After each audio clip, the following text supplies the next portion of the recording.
Hi friends, ఈరోజు మళ్ళీ మీకోసం ఇంకో రెసిపీతో వచ్చేసాను. అదేంటంటే పచ్చడి అనమాట. ఈ పచ్చడి నోరూరిపోతుంది. చూస్తుంటేనే కాదు, తింటుంటే కూడా అంతే బాగుంటుంది. ట్రై చేయండి, నేను చూపిస్తాను. ఈజీ వేనే, ప్రాసెస్ కూడా చాలా ఈజీగా ఉంటుంది. టేస్ట్ మాత్రం డబుల్ అవుతుంది. ట్రై చేయండి. చింతకాయలు మొన్న చింతొక్కు దంచాను. ఆ దంచిన చింతొక్కులో కొన్ని పక్కకు తీసుకున్నాను. నిల్వ పచ్చడిలో పని చేయనివి ఉంటాయి కదా.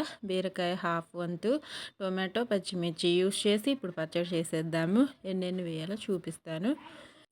బీరకాయ తొక్కు కూడా హాఫ్ దాకా తీసుకున్నాను. హాఫ్ బీరకాయ తొక్కు ప్లస్ హాఫ్ బీరకాయ ముక్కలు.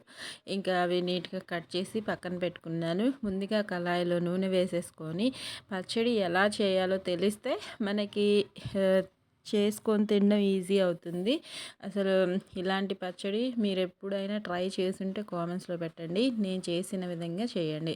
ముందుగా చింతకాయలని వాష్ చేసేసుకొని ఆయిల్లో వేసేసుకున్నాను. చూస్తున్నారు కదా, అవి లో ఫ్లేమ్లో మగ్గించుకున్నాను. కాస్త మగ్గిన తర్వాత పచ్చిమిర్చి ఒక 100 గ్రామ్స్ దాకా తీసుకుంటాను. నేను ఎప్పుడైనా స్పైసీగా ఉంటే పచ్చడి బాగుంటుందని చెప్పి, అందులో మనం పచ్చి చింతకాయలు కూడా వేస్తున్నాం కాబట్టి బీరకాయ ముక్కలు ప్లస్ 100 గ్రాముల చింతకాయలు కూడా వేసి చక్కగా మగ్గించుకొని అవి కాస్త మగ్గిన తర్వాత రెండు టొమాటోస్ తీసుకున్నాను. అవి ఇలా పీసెస్ లాగా చేసుకొని వేసేసుకుంటున్నాను. అవి బీరకాయ ముక్కలు, పచ్చిమిర్చి మగ్గిన తర్వాత ఈ టొమాటో పీసెస్ని వేసుకోండి.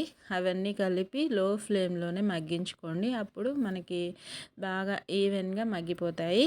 ఈ బీరకాయ తొక్కును కూడా టొమాటోస్తో పాటు వేసేసుకొని చక్కగా మిక్స్ చేసుకొని బాగా పచ్చివాసన పోయి మగ్గేంత వరకు మగ్గించుకుంటే ఈ పచ్చడికి ఈ మిశ్రమం రెడీ అవుతుంది. మీరు కావాలంటే మిక్సీలో అయినా పట్టుకోండి. నేను మాత్రం రోట్లో చేసుకుంటాను. ఒక్క ముక్కలా ఉంటే పచ్చడి కూడా బాగుంటుంది. మీ టేస్ట్ని బట్టి మీకు మిక్సీలో పట్టుకొని అయినా చేసుకోవచ్చు, ఇబ్బంది లేదు. ఇదిగోండి చింతొక్కు నూరిన రోల్ అనమాట, దాంట్లోనే చేస్తున్నాను.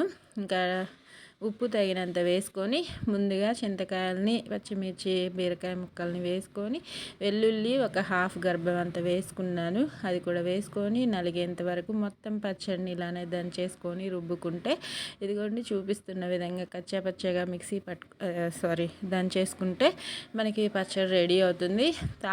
ఈరోజు ఉల్లిపాయ మాత్రం తాలింపులో వేసుకుంటున్నాను.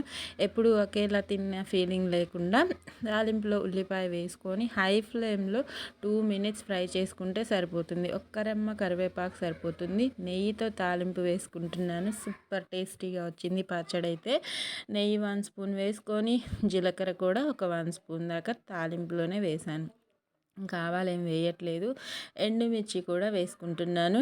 ఒక 3 ఎండుమిర్చి చిన్న చిన్న పీసెస్ చేసుకొని ఇలా హాఫ్కి కట్ చేసుకొని 2 మినిట్స్ ఫ్రై అయితే సరిపోతుంది. పచ్చడి అయితే రెడీ అయిపోయింది. నచ్చితే లైక్, షేర్, కామెంట్ చేయండి. Bye friends.